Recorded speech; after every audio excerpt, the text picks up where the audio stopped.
Good evening. It's 6 o'clock on Tuesday, October 4th, 2016. Welcome and thank you for joining us tonight for the English edition of Aura News, where we bring you today's top stories translated into English every weeknight. During a meeting on violent extremism and radicalism, Albania's EU ambassador, Romana Vlahutin, said that European countries should work harder to identify the phenomenon and also to draft preventative policies. We are helping candidate states to prepare for their integration into the European Union. However, there is still much work to do to be done towards identifying this phenomenon and for drafting preventative policies.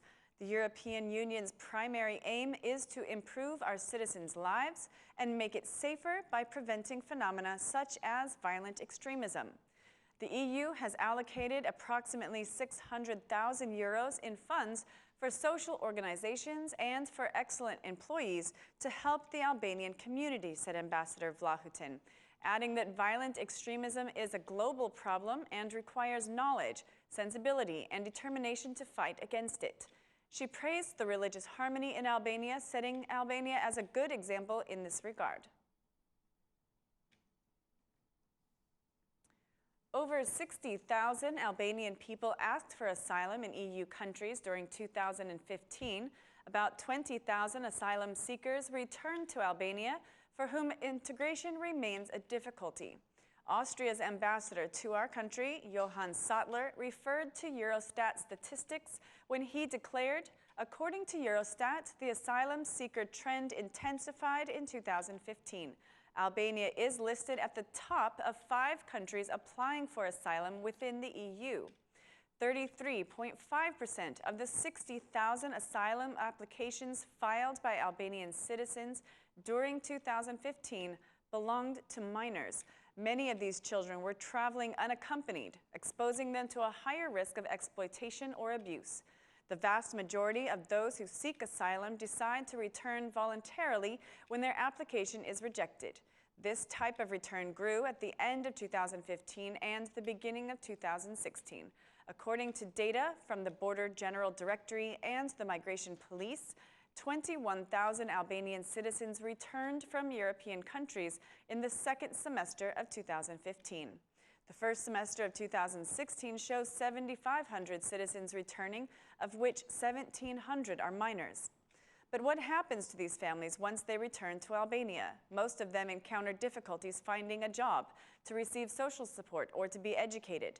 The Ministry of Social Welfare announced that 4 municipalities are piloting the Economic Aid Project to support those who return to Albania. The Ombudsman raised his concern about the high number of City Hall employees who have been dismissed. Through a detailed report written after the adoption of the territorial reform, the Ombudsman called attention to the fact that 3,059 employees have been dismissed from 51 City Halls. The Ombudsman argues that this situation creates instability for the local government administrations and affects the quality of service offered to citizens by removing specialized and trained employees. The Ombudsman's main concern is that most of the employees have been unfairly dismissed and have won the court proceedings against the City Halls, causing problems to the City Hall budgets. The cost for the wrongfully dismissed employees reached 6 million lek for Tropoja City Hall alone. An amount of 11 million lek is predicted overall, though other local units have not declared their data, the Ombudsman stated. With 350, Fier City Hall has the highest number of dismissed employees, followed by Tirana with 248 dismissed employees. The Ombudsman report notes that 10 City Halls have not cooperated with the Ombudsman for drafting their reports. The government has decided to change the method for distributing the reimbursement of value-added tax to the farmers who use sales receipts when they sell their products.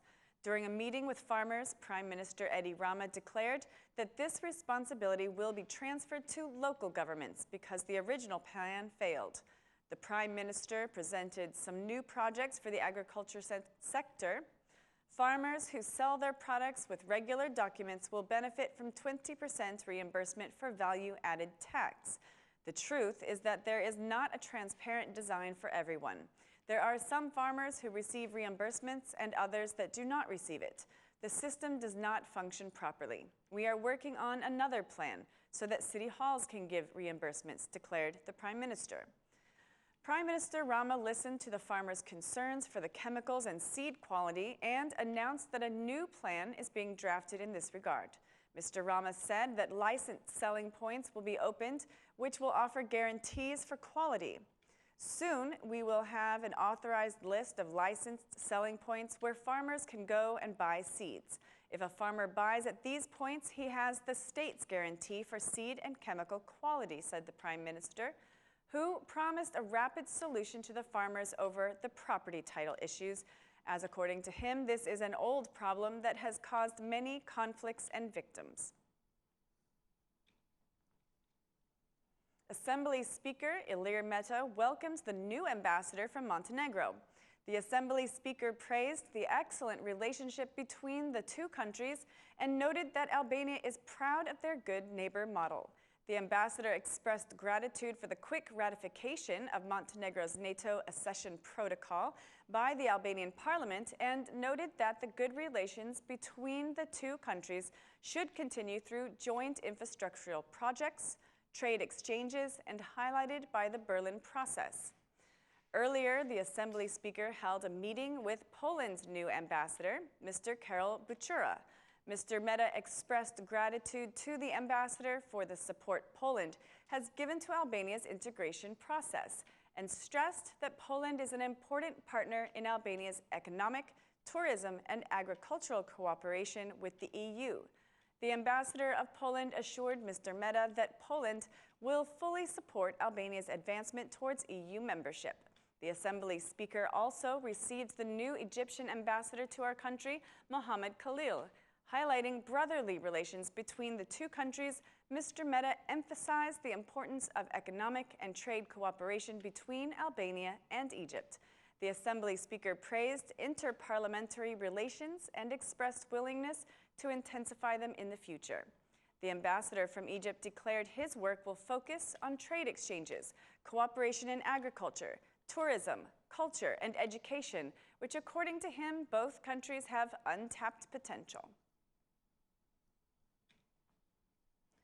During his official visit to Tirana, Kosovo's president held meetings with the Democratic Party chairman and Tirana's mayor. Kosovo's president praised the Democratic Party chairman for his contribution towards the national road, which he feels is a major project that unites Albanian people and makes Kosovo the main partner in exports. The DP chairman critiqued some of Tirana's diplomats who he feels are not active enough in meeting Kosovo's needs. Mr. Basha emphasized that the Democratic Party would commit to a more active role in Kosovo's international processes. Later, the president of Kosovo held a meeting with the mayor of Tirana and praised the changes being made to the Albanian capital. Tirana's mayor paid tribute to the Kosovar role in the economic development between the two countries.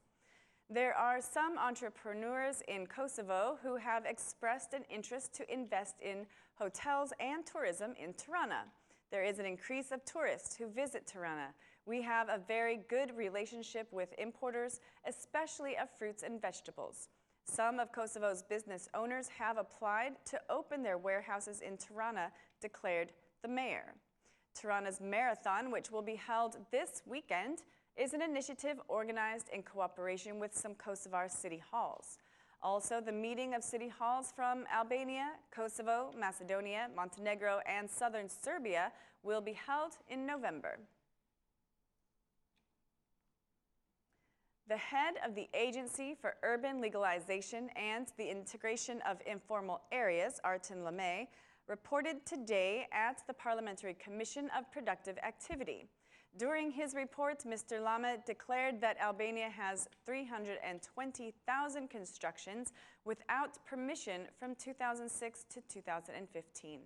According to him, the government has legalized 88,321 buildings, which have mostly been built in informal areas.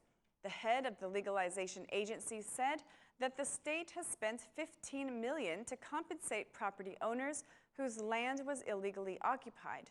Mr. Lame also highlighted that there have been around 5,000 buildings legalized between June and September, adding that the agency will now go slower with the legalization processes in order to avoid any mistake during the process.